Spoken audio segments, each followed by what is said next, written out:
हायकोर्टाने मोठा निर्णय घेत म्हटलं की मुंबई बाहेरून आता आंदोलकांना येऊ देऊ नका, त्यांना ठाण्यातच थांबवा. आंदोलकांना आम्ही स्थिती पूर्वपदावर आणण्यासाठी 2 दिवसांचा वेळ देतोय. कोर्टाने म्हटलंय की आम्ही आंदोलनाच्या विरोधात नाही, पण अटी शर्तीचं पालन व्हावं. आंदोलन हाताबाहेर गेलं आहे. तुम्ही रस्ते अडवून मुंबई थांबवू शकत नाहीत. उद्या शाळा कॉलेज देखील बाधित होतील. मुंबईतील साहित्य बाहेर जाताना अडचण यायला नको. कोर्टाने जरांगेंच्या वकिलाला पावसात आलात तर चिखलात राहायची तयारी नाही का, मग स्थानकात गर्दी का करता, असा प्रश्नही विचारला.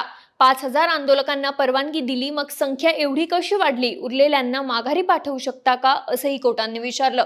यावर मी फक्त आवाहन करू शकतो, एवढीच क्षमता आहे. शहराऐवजी आंदोलकांना राहण्यासाठी पर्यायी जागा द्या. स्टेडियममध्ये आंदोलक राहू शकतात, असं जरांगेंचे वकील म्हणाले. कोर्टाने जरांगे आणि वीरेंद्र पवार यांना नोटीस देण्याचे आदेश दिलेत आणि आजची सुनावणी स्थगित करून आता उद्या दुपारी 3 वाजता पुन्हा सुनावणी होणार आहे.